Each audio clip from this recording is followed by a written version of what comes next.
ఎలా ఉన్నావు? వ్యాపారం బాగా సాగుతుందా? పర్వాలేదా వెళ్తుంది.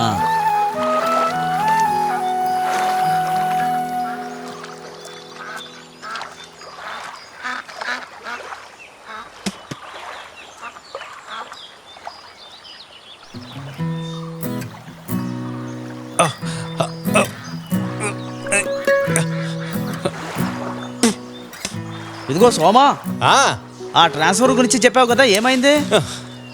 ట్రాన్స్ఫర్ వచ్చేలా ఉంటే ఎప్పుడో వెళ్ళిపోయేవాడిని కదా. మన ఊరు కాబట్టి ఇక్కడే ఉన్నా.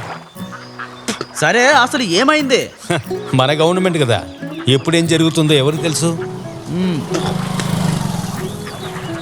సోమన్నా, ఎలా ఉన్నావు? పట్టుకున్నాను చూసావా? మీరు కూడా ఆకుతో తోముకుంటున్నారా?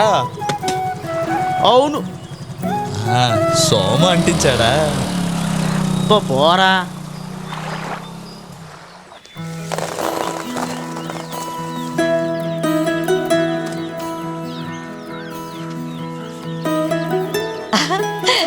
ఎవరు బొమ్మను వేస్తున్నావు నువ్వు? నీ బొమ్మే వేస్తున్నాను బామా.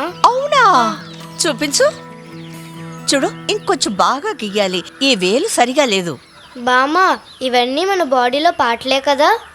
ఇవన్నీ కూడా దేవుడే మనకిచ్చాడు. ఒకతం ఒక రకంగా ఉంటుంది. ఇక ఇద్దరిని భరించాలిరా దేవుడోయ్. దీన్ని స్కూల్కి పంపకుండా ఇంట్లోనే చదువు చెప్పించాలనుకుంటున్నావా? ప్రెసిడెంట్ గారు, మీరు తప్పుగా అర్థం చేసుకున్నారు. ఇలాంటి కంప్లైంట్ వెళ్ళడానికి అవకాశమే లేదు. ఊరుకోసని నీకేం తెలుసని? కొంతమంది ఇక్కడ ఫేమస్ అవడానికి ఇలాంటివి చేస్తున్నారు. ఏంటి సార్ సమస్య? నీ బొంద. ఇదిగో ఆఫీసర్, ఏంటయ్యా నా ఎదురుగా?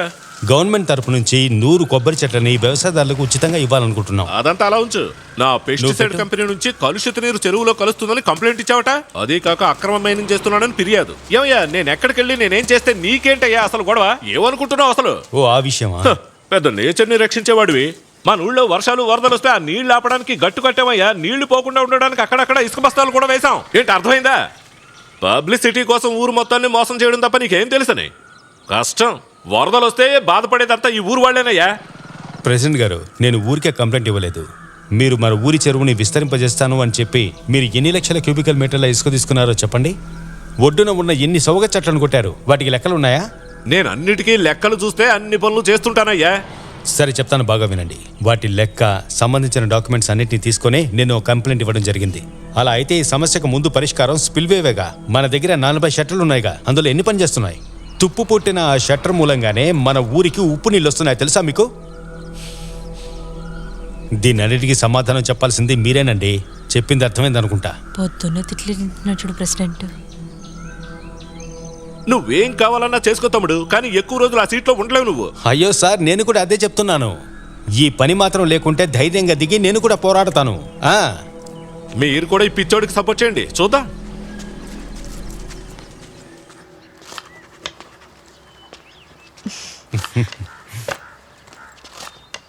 ఇలాగే కొనసాగిందంటే ఈ ఊళ్ళో ఎక్కువ కాలం పనిచేయలేమనుకుంటా. ఎందుకు?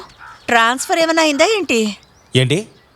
ఏం లేదు, నోటికి రుచిగా ఏమైనా కొనుక్కొని తిందామనుకున్నా. ఏమండి, పాప నాకు విషయం చెప్పింది.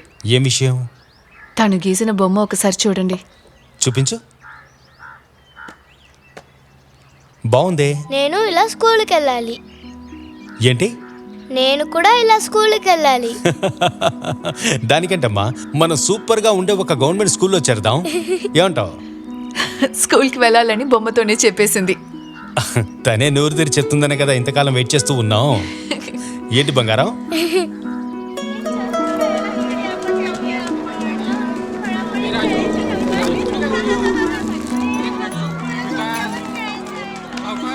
ఇప్పటికైనా నీకు మంచి బుద్ధి కలిగింది. ఓ పని చేద్దాం, పాపకి ఎంట్రన్స్ ఎగ్జామ్ పెట్టి పాస్ అయిపోతే తనకు తగిన క్లాస్ రూమ్లో కూర్చోపెట్టేయచ్చు, సరేనా? సరే sir. What's your name? I am India. నేను చెప్పానుగా, కరెక్ట్ అయిన టైంలో స్కూల్లో చేర్పించకపోతే ఇంతే. నీ పేరు అడిగితే దేశం పేరు చెప్తావేంటమ్మా? No sir, my name is India. విచిత్రంగా ఉంది. ఇందుకైనా వెరైటీగా ఇంకొక పేరు చెప్పారు మా ఆయన, క్రిముహి. క్రిముహియా? క్రిస్టియన్, ముస్లిం, హిందూ తర్వాత ఏ మతం వద్దని డిసైడ్ అయ్యాం. వీడు చిన్న వయసు నుంచి ఇంతే. రోజు నూనెంటుకుని స్నానం చేస్తే కొలెస్ట్రాల్ పెరుగుతుందని అడిగినవాడు వీడు. తర్వాత సోమ ఎగ్జామ్ ఎప్పుడో నేను చెప్తానులే. సరే sir. Thank you sir. Hi నాన్న. హాయ్.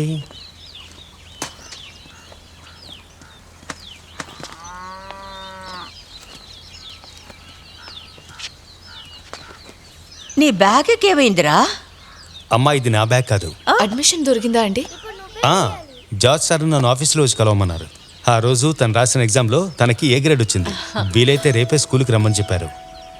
అయ్యయ్యో, రేపటి నుంచి నేను ఎవరితో ఆడుకుంటాను? బామ్మ, నువ్వు రాత్రి చూసే సీరియల్నే పొద్దునే మళ్ళీ చూడు. నాన్న, నాకు ఒక చిన్న డౌట్. వీణా అంటుంది నువ్వు అమ్మ కౌగిలించుకుంటే నేను పుట్టానని. అది నిజమా నాన్న? ఏం మాటలివి? స్కూల్కి వెళ్ళడానికి ముందే ఇలా మాట్లాడుతుంది. దీని గురించి మాట్లాడకూడదని ముందే చెప్పాగా. ఏయ్, పాప ఓ విషయం అడిగిందంటే మనం చెప్పకపోతే ఇంకెవరు చెప్తారు చెప్పు? ఇటు చూడండి, వద్దు, అనవసరమైన విషయాలు చెప్పొద్దు. నోరు తెరిస్తే ప్రశ్నలు అడగడానికి ఒక కూతురు, దానికి సమాధానాలు చెప్పడానికి ఒక తండ్రి. బంగారం, అమ్మా నాన్న ఒకరినొకరు ఇష్టపడడం వల్లే పెళ్లి చేసుకోవడం జరిగింది. ఆ తర్వాత మేము ప్రేమగా కలిసిమెలిసి ఉండడం వల్ల అమ్మ కడుపులో నువ్వు పుట్టావు. ఆ తర్వాత అమ్మ కడుపులోంచి నువ్వు కొంచెం కొంచెంగా పెరగడం మొదలుపెట్టావు. నువ్వు కడుపులో ఉండగా నీ చిన్ని చిన్ని కాళ్ళతో అమ్మ కడుపులో కొట్టినప్పుడు ఆ నొప్పిని మీ అమ్మ భరించి 10 నెలల పాటు నిన్ను మోసి కనీ పెంచి పెద్ద చేసింది. తన బాధని వేదనని అర్థం చేసుకొని నువ్వు ఆరోగ్యంగా పుట్టాలని మీ అమ్మ పడే తపన్ని దగ్గరగా ఉండి చూసిన వాడు మీ నాన్న. తన బిడ్డ కోసం అమ్మ ఏదైనా త్యాగం చేస్తుంది. తననెప్పుడూ ఏడిపించకూడదు.